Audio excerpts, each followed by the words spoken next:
Willkommen bei Chess Live, präsentiert vom Verein für berufliche Weiterbildung. Wie Sie schneller und effektiver Englisch lernen, das hängt von der Unterrichtsgestaltung ab. Wir engagieren in unserem Teacher Trainer Center Top-Ausbilder wie zum Beispiel Chess. Deshalb unterrichten wir nach modernsten Lernmethoden. Chess Live zeigt in einem lebhaften Interview, wie moderne Lernmethoden zu besseren Lernergebnissen führen. Kompakt in 8 Staffeln auf YouTube. Sehen Sie dazu auch, wie ein idealer Unterricht abläuft und wie er sogar Spaß machen kann. Wir wollen, dass jeder Fremdsprachen lernen kann. Klicken Sie hierzu auf weiterbildunginhamburg.de und sehen Sie unser riesiges Sprachangebot und die schönen Räume in der City Nord. Und jetzt kommt Chess Live.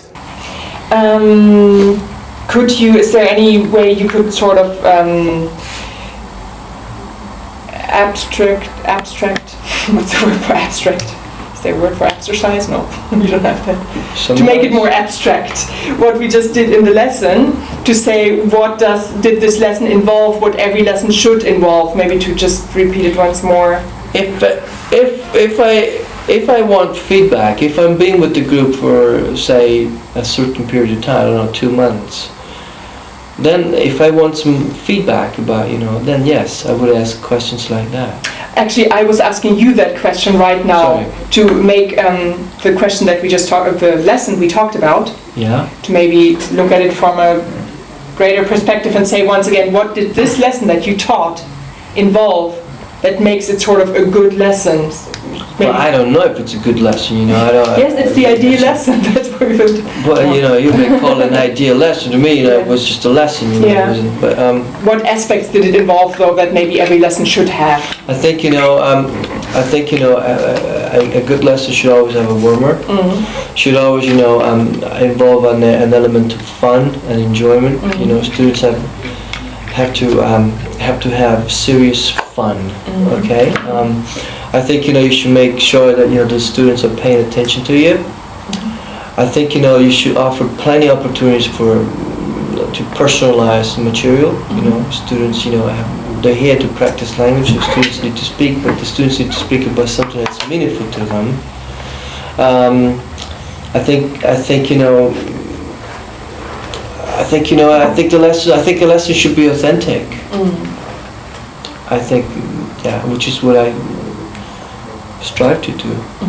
Sometimes successfully, sometimes not so successfully. But this was just, you understand that this was just a tiny little fragment of what you can do in the classroom. I didn't use any texts. I didn't use any materials at all. I didn't use a broadcast. I didn't use any. So it was just me and the students, So I think it works, when the students are thoroughly involved. And there are a million one ways of doing that. With questionnaires, with or just simply with spontaneous interaction. Yeah. Okay. Yeah. Could you think of a possible follow-up lesson of this lesson? If you were the teacher, say you had done this lesson, can you think of a way you would maybe carry that topic into the next lesson? See what I mean? But that lesson didn't really have a topic. Well, it was, grammatically speaking, it was using... I was to talk about the life experiences. Yeah, and also, you did introduce the present perfect and this past on the go as a communicative... But like I said, I always do, I never introduce grammar just for the sake of introducing grammar. There's always a reason for it. Yeah. Sure, but you did have a reason for that, and how would you maybe next time?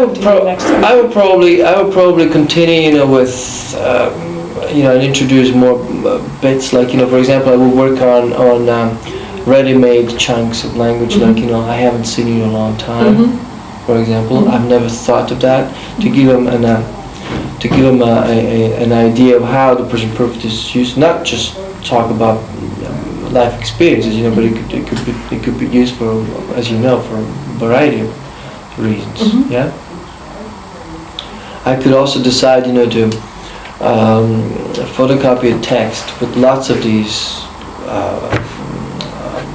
bits of language, and then ask them, to underline all examples with that particular target language, and then pair them off and see if they can tell me what the communicative function of that particular structure is. So there's lots of things you can do with that. Okay. Yeah. All right. Good. You sort of already answered that, whether you change your lesson plan in the lesson. You said you don't really have a lesson plan, and you did change. Yeah. I like to think about lessons as frameworks.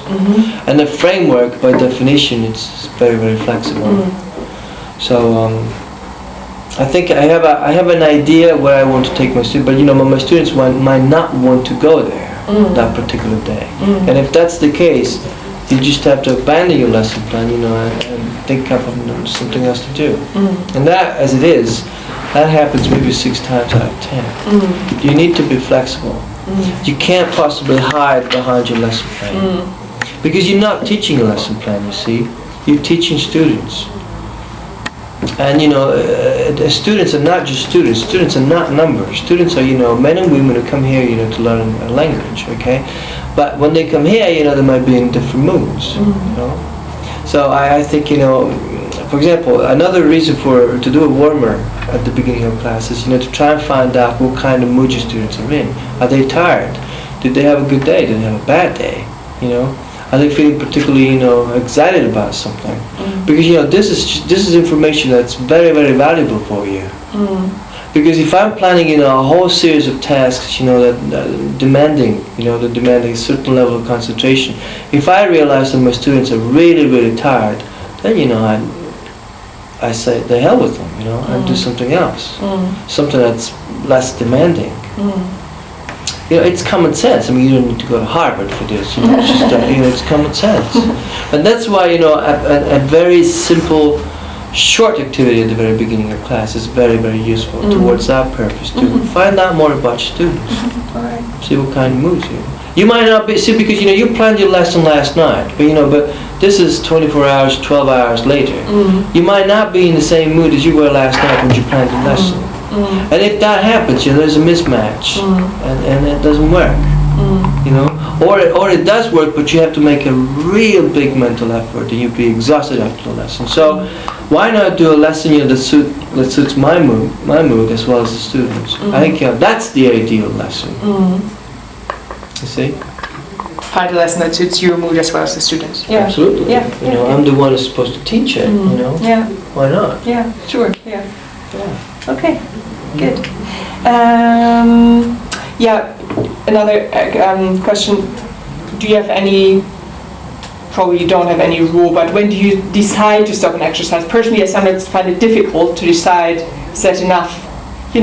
Especially with communicative tasks where people, I don't know, in general, when do you decide to break off an exercise? Well, that depends on the type of exercise. Yes. I mean, if it's a warmer, like I said, a warmer must be short and sweet by definition. As to the other exercises, I think there isn't a rule of thumb. I mean, you want to stop it before you can't let it go forever. Even if it's a fluency-based activities, as you call them. It can't go forever. I think, make it last for as long as the students seem genuinely interested. I normally stop it before I realize that the student keeps doing it, okay, just to humor me. Yeah. But, you can pick up these little signals, if a student is looking at his watch, if they become restless, if they start stretching out, if they yawn, I mean, the usual stuff. I think if they're not producing, if they're repeating, if you circulate and you realize that they're repeating the same things over and over, if they run out of things to say, stop it.